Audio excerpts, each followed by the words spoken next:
থানার CCTV footage কেন চাইলেন? ডাক্তারি পড়ুয়ার উপর শারীরিক নির্যাতনের ঘটনায় অন্যতম অভিযুক্ত পড়ুয়ার সহপাঠী ওয়াসিফ আলীর আইনজীবী শেখর কুণ্ডু। একই সাথে এই মামলায় তড়িঘড়ি চার্জশিট জমা করার অভিযোগও কেন তুললেন অভিযুক্ত ওয়াসিফ আলীর আইনজীবী শেখর কুণ্ডু? আর আমার স্টেক হচ্ছে, আমি হচ্ছে মেয়েটির বন্ধু, তো এই হিসেবে আজকে এখানে ট্রান্সফার হয়েছিল, চার্জের ব্যাপার ছিল। সে সময় আমরা একটা পিটিশন ফাইল করেছি।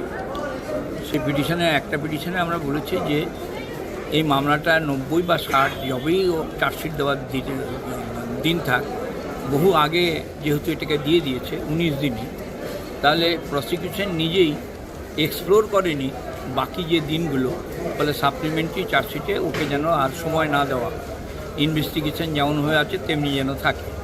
আর 2 নম্বর আমরা বলেছি যেটা, যে আমরা কিছু সিসিটিভি ফুটেজ চেয়েছি, যেটা ওই থানার মধ্যে যে সিসিটিভি ফুটেজগুলো, ওনারা বলছেন ওটা আমরা রিলাই করছি না। আমরা বলেছি আমরা রিলাই করছি। এখন এটার উপরে দুর্গাপুরে ডাক্তারি পড়ুয়ার উপর শারীরিক নির্যাতনের ঘটনায় তদন্তে নেমে পুলিশ এতদিন পর্যন্ত যা যা করেছে সবটাই আইন মেনেই হয়েছে। আর চার্জশিট যদি তাড়াতাড়ি জমা হয়ে থাকে বেশ করেছি, পাল্টা প্রতিক্রিয়া এই মামলার সরকারি আইনজীবী বিভাস চ্যাটার্জির। বিপক্ষের আইনজীবী কি তুলছে আমার জানাতে কি হবে? আমার যা ইনভেস্টিগেশন হয়েছে আমি দিয়ে দিয়েছি। আমাদের কেস নিয়ে আমাদের কোনো সমস্যা নেই। আর্লি চার্জশিট হয়েছে, বেশ করেছি। আর্লি চার্জশিট দেওয়া আমার কাজ, এই ইনভেস্টিগেশন এজেন্সি কাজ, এবং ঠিক করেছে। আর কি কোশ্চেন আছে বলুন? শেখ শফিক আর শেখ রিয়াজউদ্দিনকে কি রাজসাক্ষীর বিষয়ে কিছু প্রস্তাব দেওয়া হলো আজ কোর্টে? আমরা প্রেয়ার করেছি অ্যাজ পার ল, এবার দেখি কোর্ট কী করে। ওকে অফার করবে পালনের জন্য, যদি রাজি হয় তাহলে তো আমরা এগোবো। থানার সিসিটিভি ফুটেজ চাইছে, আমরা যা রিলাই করছি আমরা তা দিয়ে দিয়েছি, আর দেওয়ার মতো কিছু নেই, সেটা কোর্টকে জানিয়ে দিয়েছি।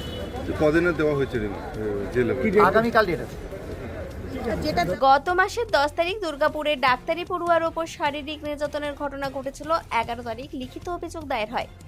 এরপর তদন্তে নেমে আসানসোল দুর্গাপুর পুলিশ একে একে 6 জনকে গ্রেপ্তারও করে, যার মধ্যে অন্যতম অভিযুক্ত ছিল ডাক্তারি পড়ুয়ার সহপাঠী ওয়াসিফ আলী। 3-20 মধ্যে পুলিশ এই মামলার চার্জশিট আদালতে জমা করে আসানসোল দুর্গাপুর পুলিশ।